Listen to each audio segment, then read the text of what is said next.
Good morning વિદ્યાર્થી મિત્રો. આજે આપણે ઈબીસીના લેક્ચરમાં જોવાનું છે કે wiring diagram of multi storey building by tree system.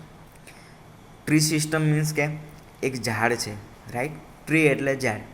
હવે ઝાડમાં કઈ રીતે હોય કે ભાઈ એક રૂટ હોય, મીન્સ કે એક મૂળ હશે, રાઈટ. હવે એના ઉપર અલગ અલગ ડાળીઓ હશે કે અલગ અલગ બ્રાન્ચીસ હશે. હવે આ જ સેમ સિસ્ટમ, સેમ કોન્સેપ્ટ આપણે મલ્ટી સ્ટોરી બિલ્ડિંગના વાયરિંગમાં યુઝ કરવાનો છે, રાઈટ. તો અહીંયા તમને જે વાયરિંગ દેખાય છે, રાઈટ, એમાં જે આ 3 વાયર છે, 4 વાયર જે આપણે 3 ફેઝ સિસ્ટમ બતાવી છે, રાઈટ. હવે મલ્ટી સ્ટોરી બિલ્ડિંગ છે તો એમાં સિંગલ ફેઝ તો ચાલશે નહીં, તો એના માટે આપણે અહીંયા શું લઈશું?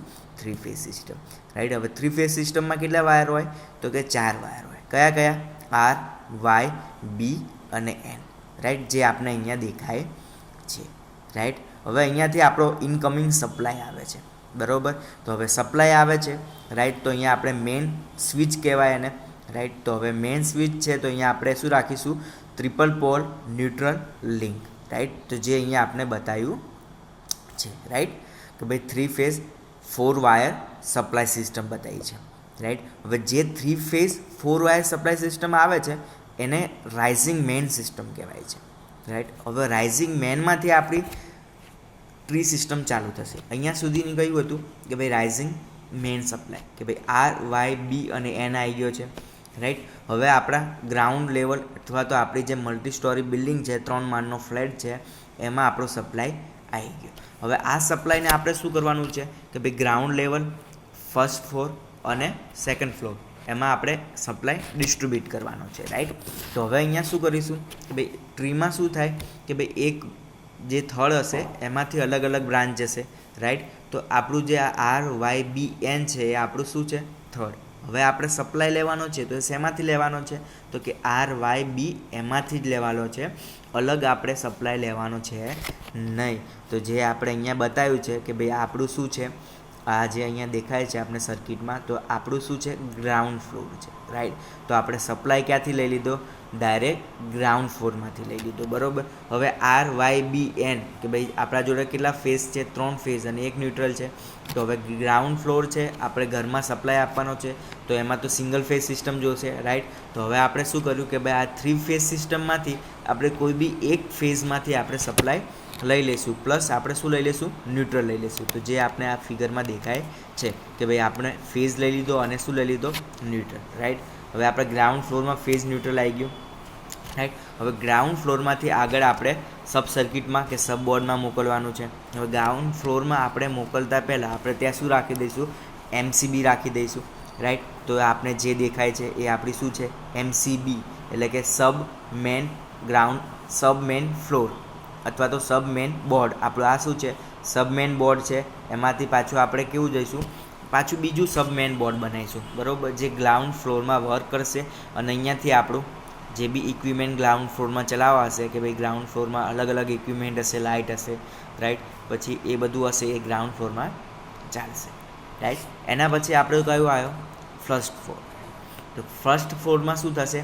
તો સેમ એ જ રીતે કે ભાઈ આપણે સિંગલ ફેઝ સપ્લાય જોશે, તો કે એક ફેઝ અને ન્યુટ્રલ 2 વાયર જોશે, તો રાઈટ. એ જ પ્રમાણે આપણે આર, વાય, બીમાંથી આપણે હવે શું સિલેક્ટ કરીશું કે ભાઈ વાયમાંથી આપણે સપ્લાય લઈશું અને એનમાંથી આપણે ન્યુટ્રલ લઈ લઈશું. તો જે આપણે આ સર્કિટમાં દેખાય છે એ પ્રમાણે એ સપ્લાય ક્યાં આવશે? તો કે સબ મેઇન બોર્ડમાં આવશે, રાઈટ. હવે આ મેઇન બોર્ડમાં આવી ગયું, રાઈટ. હવે ત્યાં મેઇન બોર્ડમાંથી આપણે શું કરીશું? એને અલગ અલગ ફીડર દ્વારા અલગ અલગ જે બી આપણા ઇક્વિપમેન્ટ હશે તેમાં આપણે સપ્લાય આપીશું, રાઈટ. હવે આખો આપણો કોમ્પ્લેક્સ છે, રાઈટ. તો હવે એમાં એક સાઈડનો આવી ગયો કે ભાઈ સેન્ટ્રલ સાઈડ આપણો સપ્લાય મળી ગયો. હવે એ સેન્ટ્રલ સાઈડમાંથી આપણે નોર્થ સાઈડ આપણે રાખવું છે, તો નોર્થ સાઈડ આપણે શું કરીશું? તો કે બીજું આપણે સબ બોર્ડ લગાવી દઈશું, રાઈટ. તો આ સબ બોર્ડ છે એમાં સપ્લાય ક્યાંથી આવશે?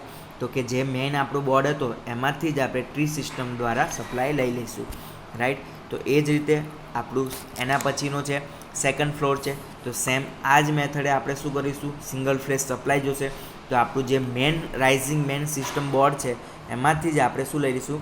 સપ્લાય લઈ લઈશું, કે ભાઈ આપણે આર અને એક શું લઈ લઈશું? એન લઈ લઈશું, રાઈટ. હવે એ શેમાં જશે? તો કે એ આપણું જે મેન બોર્ડ હશે એમાં જશે, રાઈટ. કે ભાઈ મેન બોર્ડ હશે એમાં આવશે, રાઈટ. હવે એમાં શું આપશે, અલગ અલગ આપણે એક આપણે ડિસ્ટ્રીબ્યુશન બોર્ડ બનાવીશું. હવે ડિસ્ટ્રીબ્યુશનમાં અલગ અલગ ફ્લોર પ્રમાણે આપણે શું રાખીશું, MCB રાખીશું. રાઈટ. હવે એ MCB પ્રમાણે એ સપ્લાય ક્યાં જશે, આગળ જે બી ઇક્વિપમેન્ટ છે, જે બી ફ્લોર છે, જે બી હાઉસ છે, બરાબર, એ દરેક રૂમમાં આપણે સપ્લાય આપીશું. રાઈટ. તો જે આ સિસ્ટમ છે આખી, આપણે એને શું કહીશું, ટ્રી સિસ્ટમ. રાઈટ. જે નામ છે એ જ પ્રમાણે અહીંયા આપણું આખું વાયરિંગ ડાયાગ્રામ છે કે ભાઈ ટ્રીમાં શું થાય, એક આપણું રૂટ હોય, બરાબર, એમાંથી અલગ અલગ બ્રાન્ચીસ હશે. તો આપણું અહીંયા રૂટ શું છે કે રાઇઝિંગ મેન, કે જે આપણું મેન સપ્લાય છે એ. હવે આપણે શું કરીશું, આ મેન સપ્લાયમાંથી જ આપણે આગળ સપ્લાય લેવાનો છે. દરેક વખત અલગ આપણે સપ્લાય લેવાનો છે નહીં. રાઈટ. એટલે જ આપણે અહીંયા શું આને કહીએ છીએ, ટ્રી સિસ્ટમ કહીએ છીએ. હવે આ ટ્રી સિસ્ટમનો મેન ફોલ્ટ શું, એટલે કે જે મેન ડિસએડવાન્ટેજ છે એ શું છે કે ભાઈ આપણે ગ્રાઉન્ડ ફ્લોર છે, ફર્સ્ટ ફ્લોર છે કે સેકન્ડ ફ્લોર છે. હવે આ ફ્લોરમાં કોઈ બી રૂમ છે એમાં ફોલ્ટ થયો તો એ આખા ફ્લોર છે એનું આખું આપણે જે બી લાઇટ છે એ આખું આપણે બંધ થશે, કે એમાં આખા ફ્લોરમાં સપ્લાય બંધ થશે. આ એનો મેન ડિસએડવાન્ટેજ છે કે કોઈ બી એક રૂમમાં ફોલ્ટ થશે તો આખા ફ્લોર છે એનું આપણે સપ્લાય બંધ થશે. જેમ કે ફર્સ્ટ ફ્લોર છે, એ ફર્સ્ટ ફ્લોરમાં જો કોઈ બી ફોલ્ટ થશે કોઈ બી જગ્યાએ તો આખા ફ્લોર છે એનો સપ્લાય કટ થશે. રાઈટ. તો એના માટે આ એક થોડો ડિસએડવાન્ટેજ છે.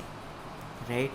તો એના માટે આપણે શું કરીશું કે જે આ મેન સપ્લાય આપવામાં આવશે એ ક્યાંથી આપીશું, રાઇઝિંગ મેન સિસ્ટમથી જ આપીશું.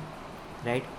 તો આ આપણી હતી tree system by multi storey બિલ્ડિંગની અંદર, કે ભાઈ મલ્ટી સ્ટોરી બિલ્ડિંગ છે એમાં આપણે ટ્રી ડાયાગ્રામ દોરવો છે તો આ રીતે એક ડાયાગ્રામ દોરી દેવાનો.